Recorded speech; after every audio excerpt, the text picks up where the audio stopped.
My name's Chris Harris and I work in Thales' Cloud Protection and Licensing division.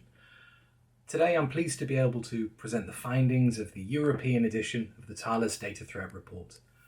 So this is one of the longest standing annual security reports in the industry and contains some tremendous data and insights into what companies are thinking and doing about data security within their organizations.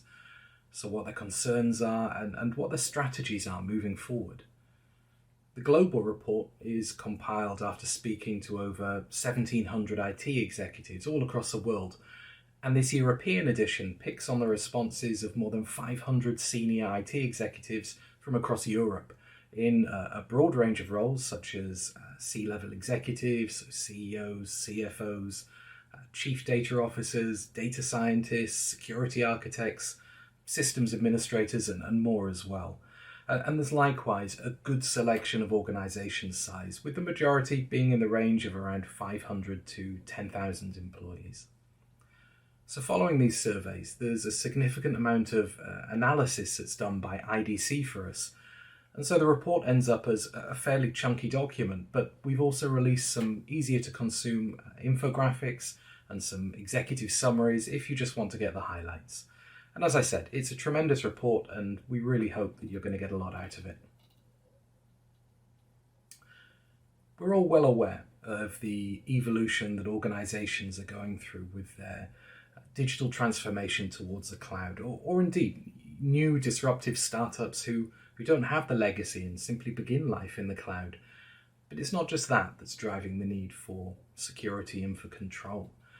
In the past months, We've obviously all changed the way we work. Working from home has forced the need for a massive increase in remote access to corporate data, including often on personal or bring your own devices. And so we see that security and technologies such as encryption and access management have become crucial to protect information either as working habits have changed or as organizations push to the cloud. Now the survey backs up this view of the changing world. Organizations are having to adapt in response to the new ways that people transact, and they're having to reimagine their businesses to take advantage of digital technologies such as cloud or mobile or IoT, and this is backed up by the data. So in the UK, 51% of respondents said that their business was either aggressively disrupting their markets or actively embedding digital capabilities, with similar numbers across the other large European markets such as Germany or France. However, and concerningly really, the picture in Europe doesn't look very different to the global figures when we look at how many organisations have been breached, with 48% of European respondents saying that they'd experienced a breach at some point in the past, and 28% saying that had happened in the past year. And so linked to that, almost a quarter of organisations reported that they failed a compliance audit within the past 12 months, which of course could be a breach waiting to happen. And so you have to think of the amount of time that the senior IT leadership is spending on these kinds of activities that don't really move the business forward. The post-breach activities are always very expensive, as is remediation when you fail an audit, as well as the whole process of getting the auditor back and going through the steps again to try and pass the audit. Now, the numbers across all the European countries represented in the report were pretty similar, but I'll call out Sweden and the Netherlands, which seem to have suffered slightly higher breach rates than the others. So sensitive data in the cloud continues to grow, and it's perhaps not surprising that all European organisations surveyed have some sensitive data held in the cloud. We can see that they report that an estimated 46% of all their data is now stored in the cloud, which, when you think about how much information that must represent, is pretty staggering. But that number continues to grow year on year, and we really expect next year to see us in Europe pass the tipping point, with those organisations then storing more data in the cloud than in a traditional data centre. More importantly, though, the European respondents said that of the data held in the cloud, around 43% of it is what they'd consider sensitive. So The good news is that people are becoming comfortable moving even sensitive data to the cloud, but then thinking back to the last slide, that the bad news is that we're not getting that extra security or comfort that organizations might expect by the move to the cloud. So it seems that even though the data is moving, it hasn't really changed the threat landscape nor the organizational approach to securing data in that new environment. So both these numbers are slightly under the global results. If we include the data from the 1,700 respondents of the survey, then we see around 50% of global data being held in the cloud, with around 48% of that being sensitive. So a little higher than the numbers we have here. And I think that's probably just that we're a little bit behind in cloud adoption, particularly compared with the Americas. And we've seen, a number of European regulations in the past few years, which might have caused people to pause and think a little harder about their data and its location. So what we do know for sure is that storing data in cloud environments, increases your data security risks, because you need to consider things which you've got less control of in the cloud compared with the local environments, such as shared storage or the physical location of that data, the location of the backups or snapshots, the cloud administrator access, as well as really just the increased risk from the surface area of the data being out in the open. And so, given all of that, you'd probably expect protection rates to be high. However, the reality doesn't really seem to match up to that expectation. So, despite the additional risks, the survey findings indicate that the rates of data encryption and tokenization are low, or at least lower than you might expect. So 100% of European respondents, so every organization represented in this survey, said at least some of their sensitive data in the cloud is not encrypted.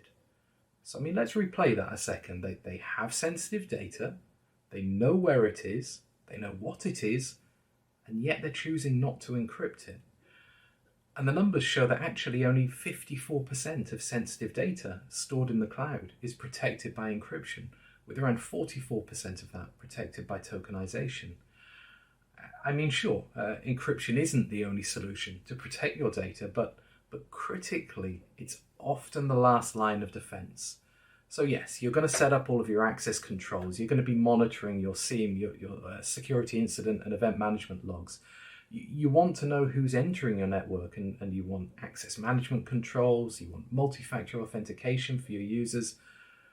But when something goes wrong, when there's a human error, when a piece of software isn't patched, when you get outsmarted somehow, you want to know that your data was encrypted and that your encryption keys were nowhere close to that data. So when somebody breaks through your lines of defense, they don't find an open safe. Instead, they find what looks like an empty safe because everything within it is encrypted and protected. And this is critical because at the end of the day, when you move to a cloud provider, you're still responsible for the security and the compliance of your data. You don't get to give that responsibility up. And all of the cloud providers are very clear about this shared responsibility model. And so the layers will change depending on who's responsible for what part of the service, but one thing that never changes is who owns the data and who's responsible for it. And that's the data owner, the corporation. Encryption and being able to control those encryption keys is really the way that we'd expect people to be able to control data once it moves to the cloud. As part of the survey, respondents were asked about technology adoption to gauge the uptake of digital and disruptive technologies within organizations. 97%, so virtually all of the respondents, said that they were using software as a service applications. And from the past versions of this report, we can see that that's changed dramatically in only a very short space of time. So 2 years ago, only 65% of EU organizations said they made use of SaaS applications. And again, that's grown this year to 97%. And what's perhaps an even more surprising number is that this year, 86% said that they were using 11 or more software as a service providers, which is a tremendously high number. We can also see on the slide that 81% of organizations reported using 2 or more platform as a service providers, and 80% are using 2 or more infrastructure as a service providers. So it's clear, it's not like everybody is moving into a single cloud or a single cloud service. Everyone is moving into multiple clouds. And managing those multi-cloud environments is going to, of course, add complexity, including the need to orchestrate proprietary key management solutions from each of those cloud providers. And this makes life so much more difficult for security professionals. In fact, in the survey, when we asked about barriers to implementing data security, complexity was by far the largest issue identified, with budget and impact on performance and business processes being the next 2 down the list. Some of the other technologies that European companies were adopting included mobile payment technology, with 64% saying that they use it today, and a further 24% looking to adopt that in the next 12 months. The report shows that IoT and IoT platforms are used by 43% of European respondents currently, with 45% planning to do so in the year ahead. DevOps technologies are in use within 35% of European companies, with nearly 40% planning to adopt those across the next 12 months. And then big data environments such as Hadoop or NoSQL are used or plan to be used by 60% of European companies. And then finally, use of container technologies is growing, with 17% of organizations reporting that they were making use of containers today, with a massive 64% looking to join them within the next 12 months. Now, the reason I call out these technologies is that each of them either does or could potentially involve the movement of data outside the perimeter, which further reinforces the need for an organization to really carefully look at the data they have, where it is, who it's accessed by, and how they're proposing to protect it against the risk of exposure. Certainly, I think we all know that the protections of old, so securing the perimeter, does very little to protect off-premises data. If we turn specifically to the location of that sensitive data, we can see 99% of European organizations in the survey said that they were storing sensitive data in at least one of these technology environments I mentioned, with around 79% saying that they stored sensitive data in SaaS applications, 34% on infrastructure as a service, and 18% in big data environments. Now, rather surprisingly, 39% of the European organizations surveyed reported that they had sensitive data stored within social media platforms, which you hope was somewhere in private message systems rather than at large and open to the public to look at. The next slide shows you the result of a question which was asked for the first time in the 2020 report. If you feel that your organization is prepared for quantum computing and the effects that it's going to have on cryptographic operations. Now, we see a lot in the news about the advances in quantum computing and the fight for quantum supremacy, whether it's from IBM or Google or Microsoft or others. You read about the incredible amount of funding that's going to startups in quantum computing, and it's something that's moving very, very quickly. The concern about quantum computing is that its ability to make efficient use of new algorithms leads to the possibility of the encryption that we use everywhere today being broken. And this is encryption that we depend on to establish trust between our machines and our users, to protect transactions and to protect data. And what's worse is that in some cases there's the possibility that a bad actor could be capturing data today which they can't decrypt, but which in the fullness of time they hope to be able to break with these advances in technology, which is obviously concerning because there's a lot of valuable information which is both protected and has a long, useful lifespan.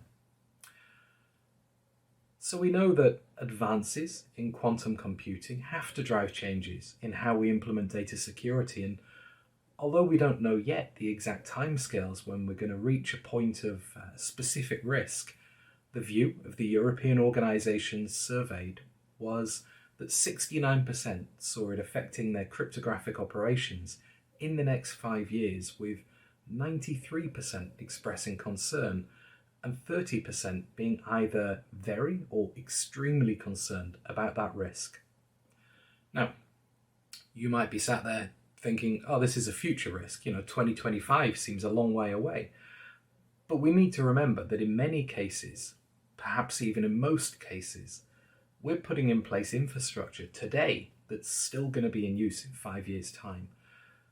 And so you can see how this is already weighing on people's minds. And to be honest, I found these numbers surprisingly high. I mean, certainly a few years ago, very few people would have even registered this threat. But the pace of development has been picking up, and in many cases is even faster than some of the analysts and experts have predicted.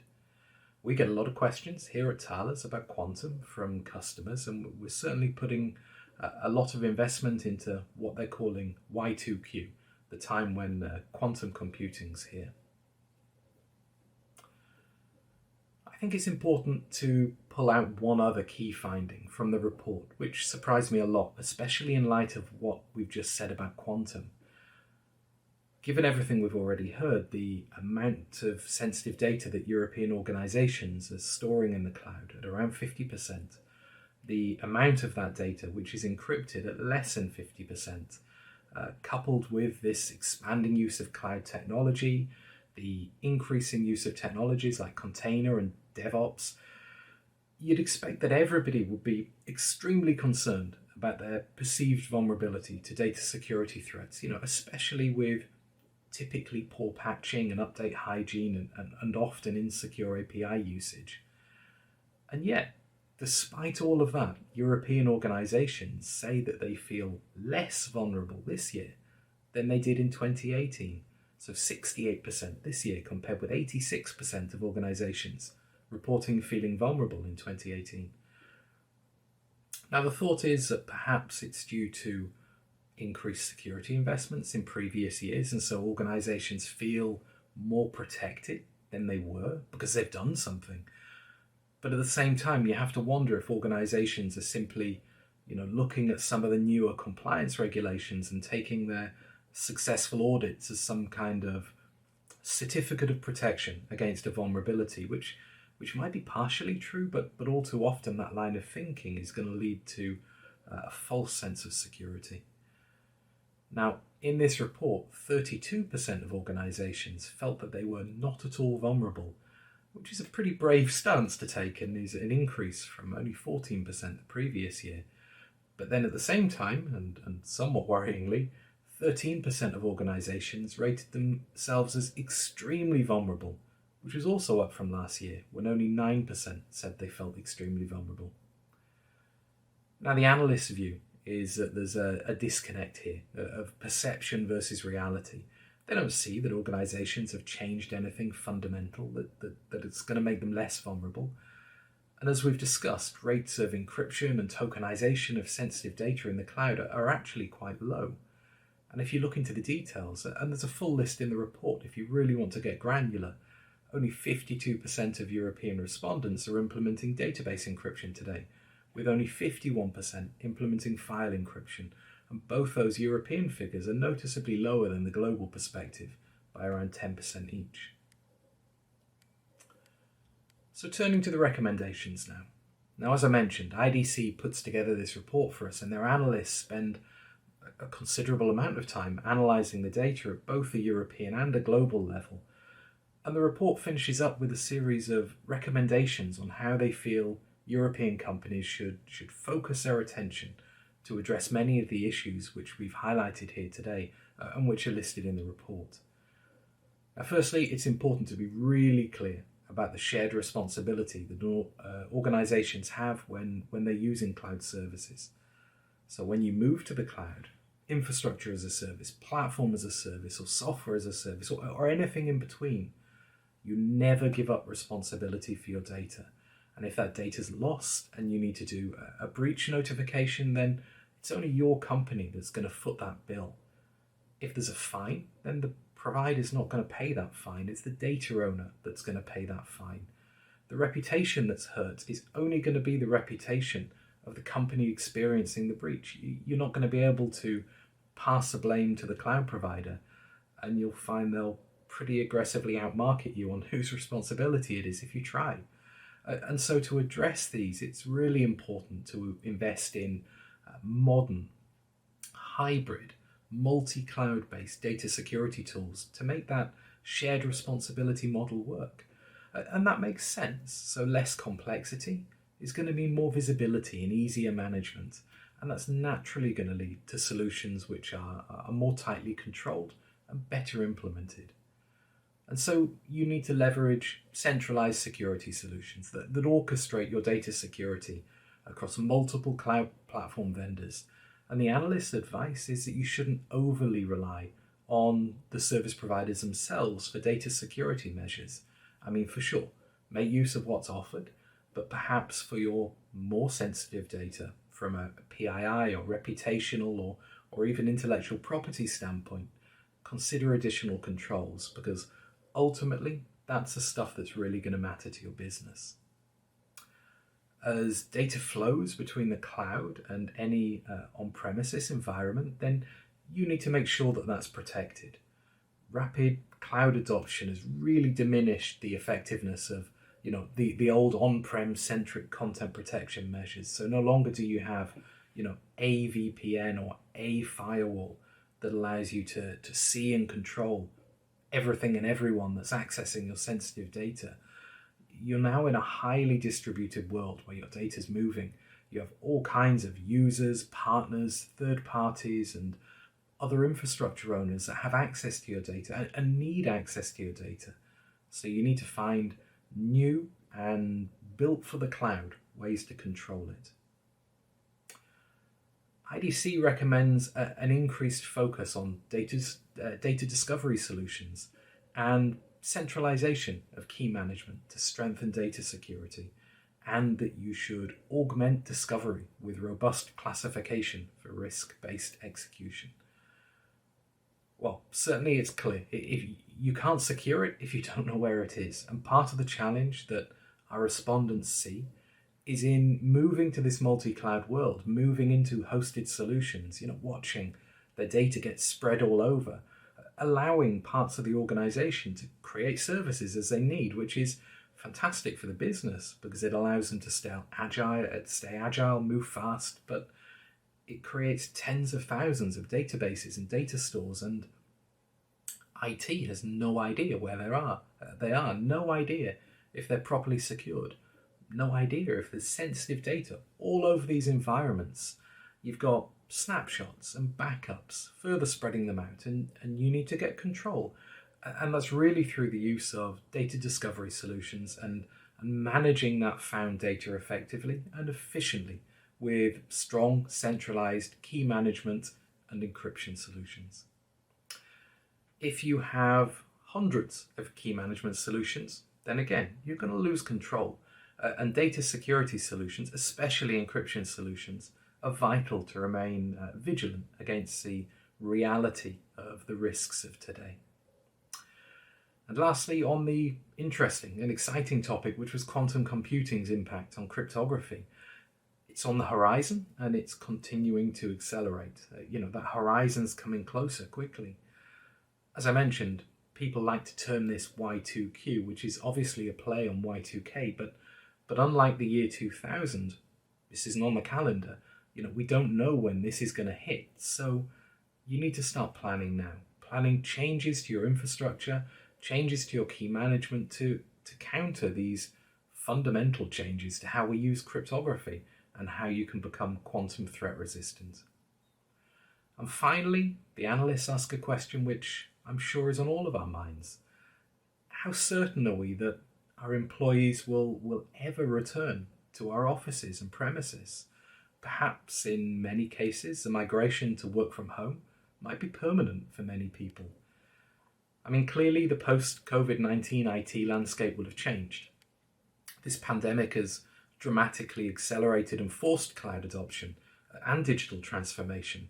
And so organizations quickly need to be comfortable that their security posture has caught up, because typically in economic downturns, we see the threats and the attacks ramping up. So to wrap up, you need to think about how you operate in a zero trust world. It's not just about not trusting your users, it's about not trusting anything, and that has to be your starting position. You have to know where your sensitive data is located, and it needs to be classified so that you know that it's adequately protected. You have to secure that data once you find it, and you need to make sure that the encryption keys are properly protected and ideally very separate from the data that they're protecting. Otherwise, your strategy can really quickly fall apart. And of course, you have to control user access, so only allowing users to access what they need to access and no more than that, understanding where they're accessing from and how they're accessing it, and assuring yourself that what they're doing constitutes normal behavior. Because if not, you need to react really quickly to protect your business. European organizations are still predominantly focused on network security, followed by data security and then application security. While they report that 33% of their focus is on data security, they tell us that only 14% of their security budget is typically spent on addressing that. Organizations need to look at how the world and their business is evolving and make sure that they're keeping up. Ideally that you're one step ahead, so that another company is the easiest target and not yours. At Thales, we help with data security. In fact, we're one of the largest data security companies in the world. We offer all the foundational data security capabilities that a business needs, whether it's a platform to efficiently encrypt, tokenize, implement privileged user access control of your data, or deliver a proper and strong FIPS-compliant key management using our enterprise key management solutions and hardware security modules. With these technologies, you've got the ability to not only build a foundation of trust for your PKI environment, but to deliver it in a crypto-agile way today. So you can already start to bake in quantum threat resistance into your infrastructure, and as things change and evolve, as they will, you can adapt and update the solutions to keep ahead of the curve. Thales is the number one supplier of general purpose HSMs and by far the number one provider of payment HSM technology used for both traditional and emerging payment use cases. We have a cloud HSM offering, data protection on demand, which is perfect for underpinning multi-cloud security and ensuring segregation of those most critical keys that I mentioned. For WAN encryption, it's the same. If you've got multiple sites, including virtual sites or cloud environments, and you want to ensure that communication is high performance and secure and even quantum resistant, we're the number one provider of tools that are going to help you do that with our range of high-speed networking encryptors. And then finally, we're a leader in access management solutions, both for the cloud as well as traditional solutions. And that's just a short list. Whatever use case you have around data security, it's very likely that Thales is there. Thanks for joining this presentation today. I hope you found it useful.